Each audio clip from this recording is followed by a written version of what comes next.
بسم اللہ الرحمن الرحیم۔ اللہ کے نام سے شروع جو نہایت مہربان اور رحم والا ہے۔ السلام علیکم ورحمۃ اللہ وبرکاتہ۔ محترم ناظرین، حضرت ابراہیم بن ادہم رحمۃ اللہ تعالیٰ علیہ بلخ کے بادشاہ تھے اور وسیع سلطنت کے مالک تھے۔ آپ کی بڑی ہی ٹھاٹ باٹ کی زندگی تھی۔ جب آپ کو کہیں جانا ہوتا اور جب آپ سوار ہوتے تھے تو آپ کے خدام 40 ڈھالیں سونے کی اور 40 گرز ہتھوڑے سونے کے آپ کے آگے اور پیچھے لے کر چلتے تھے۔ ایک رات آپ اپنے شاہی بستر پر آرام فرما رہے تھے تو آدھی رات کے وقت آپ کو چھت پر ایک آہٹ معلوم ہوئی۔ آپ نے آواز دے کر پوچھا کہ چھت پر کون ہے؟ ایک آواز آئی، میرا اونٹ کھو گیا ہے، میں اپنا اونٹ تلاش کر رہا ہوں۔ حضرت ابراہیم بن ادہم رحمۃ اللہ تعالیٰ علیہ نے فرمایا کہ اونٹ کا چھت پر کیا کام؟ کیا کبھی اونٹ چھت پر بھی ملا ہے؟ اس نے جواب دیا، اے غافل، تو اللہ رب العزت کو اطلسی لباس، نرم نرم بستر اور شاہی تخت پر ڈھونڈتا ہے۔ اگر چھت پر اونٹ تلاش کرنا نادانی ہے تو نرم نرم بستر اور شاہی تخت پر خدائے رب ذوالجلال کو تلاش کرنا کون سی سمجھداری ہے؟ حضرت ابراہیم بن ادہم رحمۃ اللہ تعالیٰ علیہ پر اس غیبی آواز کا بہت اثر ہوا، دل چوٹ کھا کر رہ گیا۔ صبح ہوئی تو آپ اپنے تخت شاہی پر بیٹھے اور دربار عام ہو رہا تھا تو ایک اجنبی شخص دربار میں داخل ہوا۔ اس نئے شخص کا کچھ ایسا رعب و دبدبا تھا کہ اسے اندر داخل ہونے سے کوئی روک نہ سکا۔ یہ اجنبی جب دربار میں داخل ہوا تو کہنے لگا، یہ مسافر خانہ مجھے پسند نہیں آیا۔ حضرت ابراہیم بن ادہم رحمۃ اللہ علیہ نے فرمایا کہ یہ مسافر خانہ کہاں ہے؟ یہ تو میرا شاہی محل ہے۔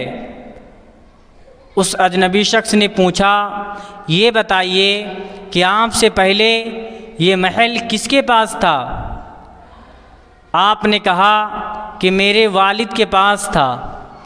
اجنبی شخص نے پوچھا کہ آپ کے والد صاحب سے پہلے یہ محل کس کے پاس تھا؟ آپ نے فرمایا کہ میرے دادا جان کے پاس۔ اجنبی نے پوچھا، آپ کے دادا جان سے پہلے کس کے پاس تھا؟ آپ نے جواب دیا، میرے دادا جان کے والد صاحب کے پاس۔ تو اجنبی شخص نے کہا، گویا آپ سے پہلے اس محل میں آپ کے والد صاحب رہتے تھے۔ آپ کے والد صاحب سے پہلے آپ کے دادا اس میں رہتے تھے۔ آپ کے دادا سے پہلے ان کے والد اس میں رہتے تھے۔ تو بادشاہ سلامت، آپ خود ہی بتائیے کہ مسافر خانہ اور کس کو کہتے ہیں؟ مسافر خانہ وہی تو ہوتا ہے کہ جس میں ایک جائے اور دوسرا آئے۔ یہ کہہ کر وہ اجنبی شخص باہر نکل گیا۔ حضرت ابراہیم بن ادہم رحمۃ اللہ علیہ کے دل پر گہری چوٹ لگی، وہ کانپ گئے اور تخت سے اترے اور اس اجنبی کے پیچھے دوڑے، یہاں تک کہ اسے آپ نے پا لیا اور ان سے دریافت کیا، آپ کون ہو؟ آپ کا نام کیا ہے؟ اس اجنبی شخص نے جواب دیا، میں خضر علیہ السلام ہوں۔ حضرت ابراہیم بن ادہم رحمۃ اللہ تعالیٰ علیہ کے دل پر ان باتوں کا بہت گہرا اثر ہوا اور دنیاوی سلطنت کو چھوڑ دیا اور عبادت و ریاضت میں لگ گئے۔ 9 سال تک آپ ایک غار میں مجاہدے اور ریاضتیں کرتے رہے، یہاں تک کہ آسمان ولایت کے ایک درخشندہ ستارے بن کر چمکے۔ مولانا جلال الدین رومی علیہ رحمہ یہ واقعہ لکھ کر یہ بھی لکھا ہے کہ آپ ایک مرتبہ دریا کے کنارے بیٹھے اپنے ہاتھ سے اپنا کپڑا سی رہے تھے کہ وہاں سے ایک امیر آدمی کا گزر ہوا۔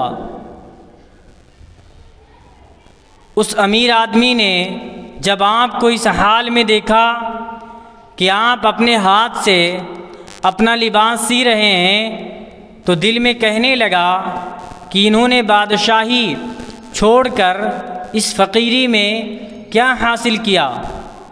اس کے یہ خیال آپ جان گئے اور آپ نے جھٹ سے اپنے ہاتھ کی سوئی دریا میں ڈال دیا اور پھر بلند آواز سے فرمایا، اے مچھلیوں، میری سوئی مجھے واپس لا دو۔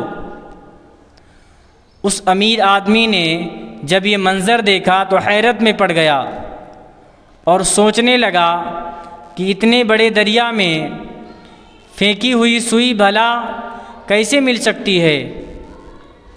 مولانا رومی فرماتے ہیں کہ ہزاروں مچھلیاں اپنے اپنے منہ میں سونے کی سوئی لیے ہوئے دریا سے باہر نکلی۔ حضرت ابراہیم بن ادہم رحمۃ اللہ تعالی علیہ نے فرمایا کہ مجھے سونے کی سوئی نہیں چاہیے، مجھے تو اپنی سوئی چاہیے۔ چنانچہ پھر ایک چھوٹی مچھلی اپنے منہ میں آپ کی سوئی پکڑے ہوئے لائی اور آپ کے سامنے ڈال دی۔ اس امیر آدمی نے جب یہ کرامت دیکھی تو حیران رہ گیا۔ حضرت ابراہیم بن ادہم رحمۃ اللہ تعالی علیہ نے اس امیر آدمی سے فرمایا کہ بتاؤ، مجھے بادشاہوں والی حکومت اچھی تھی یا یہ حکومت جو اللہ رب العزت نے مجھے تمام مخلوقات پر عطا کی ہے؟ اور آپ نے اس امیر آدمی سے کہا جو اللہ رب العزت کا ہو جاتا ہے تو اللہ تعالیٰ کی تمام چیزیں اس کی ہو جاتی ہیں۔ تذکرۃ الاولیاء و مثنوی شریف۔